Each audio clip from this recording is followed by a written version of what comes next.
नमस्कार दोस्तों, आज बात करेंगे गर्भावस्था में चक्कर आने की समस्या के बारे में। प्रेगनेंसी में ये बहुत ही आम समस्या है और इसका आप अपने स्तर पे क्या समाधान कर सकते हैं, तो हम इस वीडियो में ये सब कुछ बात करेंगे। प्रेगनेंसी में चक्कर आने की समस्या आपको किसी भी महीने में हो सकती है और इसके बहुत सारे कारण होते हैं। प्रेगनेंसी में सर चकराना, बेहोशी छाना या फिर सर घूमना, ऐसी स्थितियों के लिए कई बातें जिम्मेदार होती हैं। अगर आप प्रेगनेंसी के प्रथम चरण में हैं और अगर आपको ऐसा महसूस हो रहा है, तो इसका जो प्रमुख कारण होता है वो होता है आपके हार्मोन्स में आए हुए बदलाव। हार्मोन्स का उतार चढ़ाव इस समय पे बहुत ज्यादा होता है, जो कि आपके रक्त वाहिकाओं को फैलने और सिकुड़ने को प्रभावित करता है।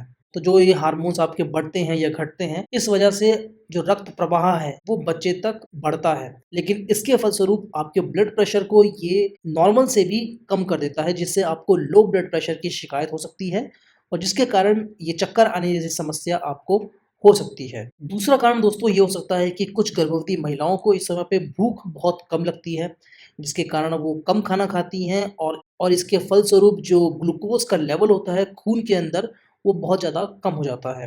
तो ब्लड शुगर का लेवल अगर घटेगा तो भी आपको चक्कर आने जैसी समस्या हो सकती है। या फिर प्रेगनेंसी में आप पानी का सेवन कम कर रहे हैं, कम से कम आपको 8 से लेके 10 गिलास पानी एक दिन में पीना चाहिए। इससे कम अगर आप रखते हैं तो भी आपको ये समस्या हो सकती है।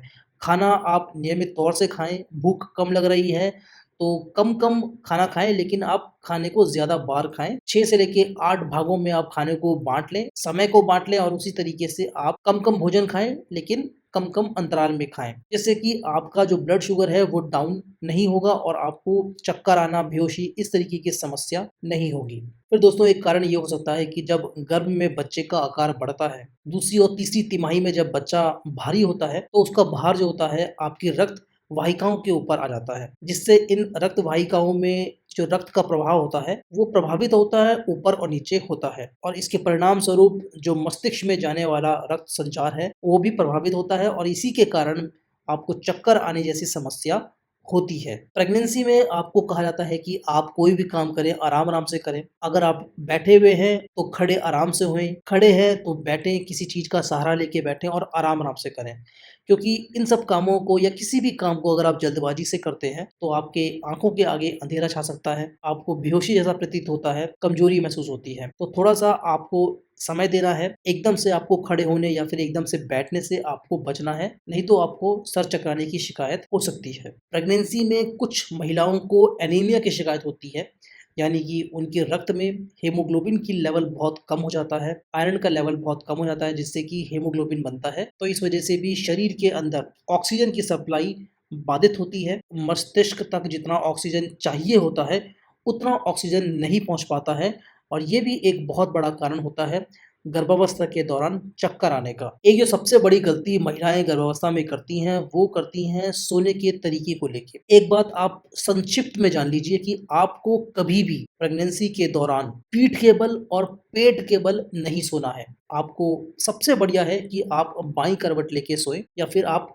दाईं करवट लेके सोएं, क्योंकि जब आप पेट के बल या फिर पीठ के बल सोते हैं तो दूसरी और तीसरी तिमाही में जब बच्चे का भार बहुत ज्यादा हो जाता है तो इसका भार आपकी रक्त वाहिकाओं पे पड़ता है और इसके परिणाम स्वरूप जो रक्त का फ्लो होता है वो टांगों की तरफ ज्यादा हो जाता है और आपके दिल की तरफ को कम हो जाता है और ये भी एक बहुत बड़ा कारण होता है कि आपकी हार्ट बीट तेज हो सकती है, आपका ब्लड प्रेशर डाउन हो जाता है और आपको चक्कर आने की संभावना हो जाती है। तो दोस्तों ये कुछ कारण हैं जिनको आपको समझना है और इनके ऊपर थोड़ी-सी सावधानी बरतनी है कि ये सब चीज़ें अगर आप नासमझी में कर रहे हैं तो आपको ऐसा बिल्कुल भी नहीं करना है। अब कुछ समाधान के बारे में बात करते हैं कि इसको आप अपने स्तर पे कैसे रोक सकते हैं। सबसे पहले दोस्तों आपको अपने आप को बहुत ज़्यादा थकाना नहीं है, बहुत ज़्यादा काम नहीं करना है और साथ ही साथ में आपको बहुत ज़्यादा आराम भी नहीं करना है। हल्का-फुल्का काम आपको घर का अवश्य करना है, जिससे कि आप एक्टिव रहें, आपके मसल्स भी स्ट्रॉन्ग बनें। आप काम करेंगे तो आपको भूख भी लगेगी, आप खाना भी खाएँगी, आप पानी भी पिएँगी। तो जो ब्लड प्रेशर डाउन होने की समस्या है या फिर ब्लड ग्लूकोज़